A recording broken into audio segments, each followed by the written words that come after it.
दोस्तों, रिश्तेदार कहानी का भाग 1 मैं आपको पहले ही सुना चुकी हूँ, जो आपको चैनल पर मिल जाएगा।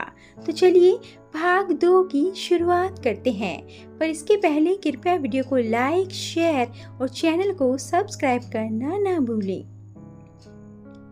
अब तक आपने पढ़ा, यह तो मानव स्पष्ट रूप से समझ चुका था कि ताऊ जी उसके लिए कुछ करने वाली नहीं। फिर भी जब आ ही गया है तो उसने विज्ञापन ब्रेक के दरमियान चर्चा छेड़ दी। ताऊ जी, मैं जिस फैक्ट्री में नौकरी करता था वह बंद हो गई है। अरे कब? ताऊ जी ऐसे चौंके जैसे उन्हें अभी पहली बार मालूम पड़ा। जी 5-6 महीने हो गए। क्यों? मैनेजमेंट का कहना है उसके पास पैसा नहीं है फैक्ट्री चलाने के लिए। अरे तो बैंक से ले ले, बैंकों के पास बहुत स्कीमें हैं आजकल लोन देने के लिए। ताऊ जी ने इतनी सहजता से सलाह उछाली जैसे लोन लेना रास्ते से कंकड़ उठाना हो। थोक गटक मानव ने मरी हुई सी आवाज में कहा, बैंक का कहना है वह पहले ही काफी कर्जा दे चुका है फैक्ट्री को और नहीं दे सकता। ओह, ताऊ जी ने संवेदना से सिर हिलाया। कुछ क्षण गहरी सोच का अभिनय करते हुए उन्होंने अपने सलाहों के पिटारे से अगला रतन निकाला। मेरा ख्याल है फैक्ट्री की लेबर यूनियन को खुद बैंक के पास जाना चाहिए। मैनेजमेंट फैक्ट्री चलाने में असमर्थ है तो यूनियन खुद चला लेगी।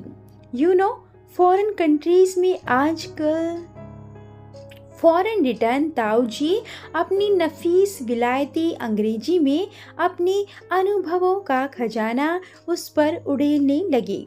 हालात से मजबूर मानव लाचारगी से उनकी बातें झेलता गया। उसके लिए इन अनुभवों और विदेशों में हो रहे सफल प्रयोगों का कोई अर्थ नहीं था।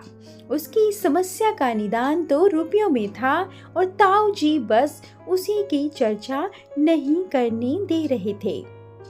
आखिर बेजार हो उसने किंचित बेशर्मी से अपने मतलब की बात छेड़ दी। मैं तो अब यही सोच रहा हूँ ताऊ जी, नौकरी में तो इस तरह की झंझटें आ ही जाती हैं, इसलिए अब अपना स्वयं का कोई कारोबार आरंभ कर दूं। आपकी क्या सम्मति है? ठीक सोचा ना मैंने? अब मैं क्या बोलूं, मैंने तो जिंदगी भर नौकरी की है। तभी दरवाजे की आड़ में खड़ी ताई जी झट से बैठक में आ गई। भोजन तैयार है, टीवी बाद में देख लेना, पहले जीम लो। ताऊ जी तुरंत उठ खड़े हुए। मजबूरन मानव भी उठा। डाइनिंग टेबल तक जाते हुए ताई जी ने बतला दिया कि भोजन करते समय आजकल वे मौन रखते ही हैं। एक स्वामी जी के पास जाते हैं ना, उन्हीं की प्रेरणा से। मानव के लिए यह स्पष्ट इशारा था चुप रहने के लिए। वह अंदर ही अंदर कुढ़ गया। बड़ी मुश्किल से तो मुद्दे का सूत्र पकड़ पाया था। ताई जी भी कैसे कैसे दांव पेच खेलती हैं। बेचारगी से एक एक कोर पानी संग गटकता गया। भोजन के तुरंत बाद ताऊ जी मसनद पर पसर सो गए। ताई जी के पास पड़ोस के बंगलों की 2 महिलाएं आ गई। महिलाओं के जाने के बाद वे नौकरों से घर के काम करवाने लगी। मन मार मानव गैलरी में बैठ अखबार पत्रिकाओं के पन्ने पलटता गया। दोनों में से किसी ने पूछने की जहमत नहीं उठाई कि 5-6 महीने से बेरोजगार हो जाने के कारण मानव का खर्च कैसे चल रहा है। आगे वह क्या करेगा? दोनों शायद इसी बला के टलने का इंतजार कर रहे थे। एक सोकर, दूजा गृह कार्य में व्यस्त होकर। बेजार हो मानव उठा और ऊपर कक्ष में गया। उसकी वापसी की ट्रेन शाम 5 बजे की थी। यह चूक जाता तो अगले दिन सुबह 11 बजे की थी। रुकने का कोई अर्थ न था। 4 बज चुके थे। उसने अपना बैग उठाया और नीचे आ गया। ताऊ जी उठ गए थे। उन्हें उसके लौटने की भनक लग गई थी। चाय पीते वक्त उसका दिल भर आया। उसे अपने उस खर्च का काफी मलाल हो रहा था जो इस ऑपरेशन हेल्प में खर्च हो गया था। ताऊ ताई जी के टालू व्यवहार को देखकर वह समझ तो चुका था कि वे उसकी रत्ती भर मदद नहीं करने वाले। फिर भी उसने डूबते की तरह एक बार और हाथ पैर मारने की कोशिश की। ताऊ जी, मैं सोच रहा था, मतलब अर्ज करना चाह रहा था, यदि बिजनेस वास्ते आप कुछ 10-15 हजार उधार दे देते तो। बेटा, ताऊ जी के बजाय ताई जी ने अत्यंत मृदु मीठी व्यथा भरे शब्दों में अपनी आंतरिक दूरावस्था का दुखड़ा उसके सामने रखा। तुम तो जानते ही हो, तुम्हारे ताऊ जी 5 बरस पहले रिटायर हो चुके हैं। जी, और सुबह तुमने नौकरी का दुख दर्द बतलाया था। नौकरी में भला क्या मिलता है? हाँ बेटा, हम तुम्हारी मदद जरूर करते। बड़ी खुशी होती बेटा, मगर अब तुमसे क्या छुपाना। अभी तो हमको खुद को खाने की लाली पड़े हैं। महंगाई इतनी, मगर पेंशन।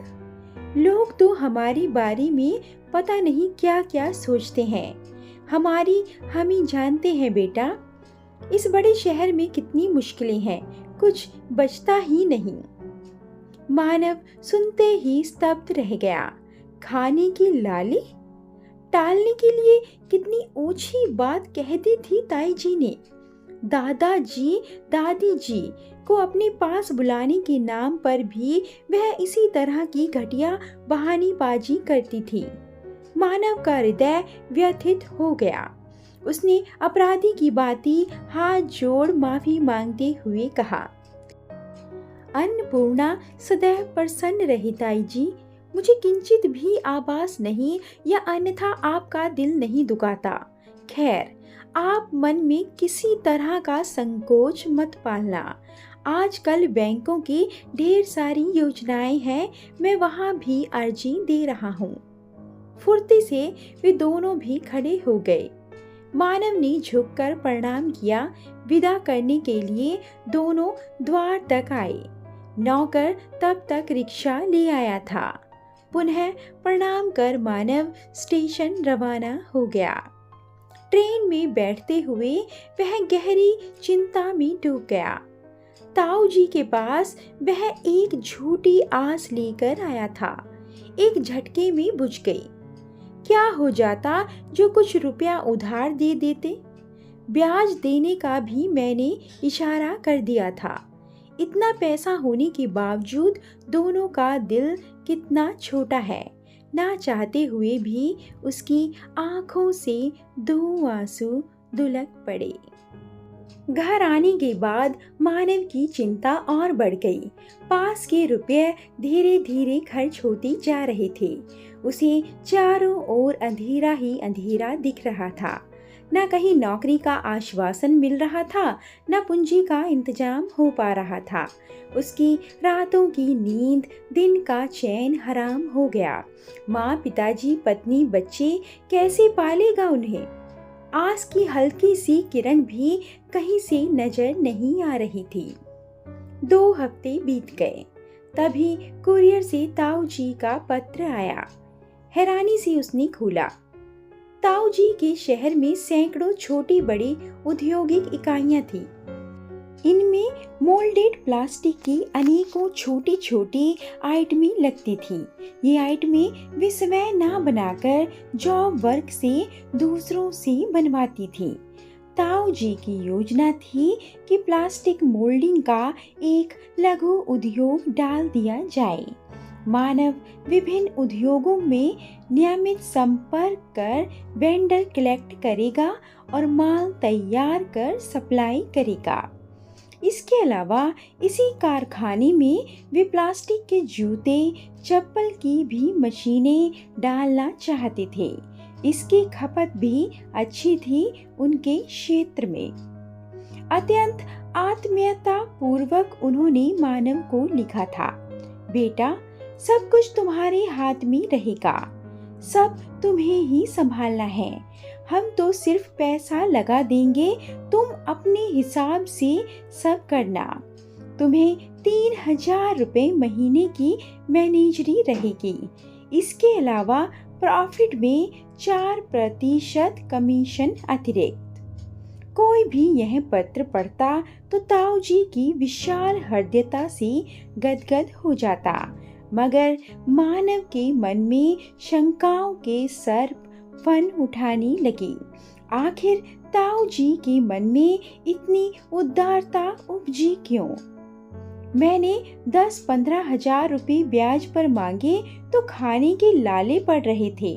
अब स्वयं की फैक्ट्री लगाने के लिए 10-12 लाख कहाँ से आ गए? अपने जन्मदाताओं के लिए तो उनसे अपने घर के दरवाजे कभी खोले ना गए। उसके लिए तिजोरी के कपाट एकदम कैसे खुल गए। दोस्तों, कहानी जारी रहेगी। कहानी के भाग 3 के लिए चैनल के साथ जुड़े रहें और कहानी अच्छी लगी हो तो वीडियो को लाइक, शेयर और चैनल को सब्सक्राइब करना ना भूलें। धन्यवाद।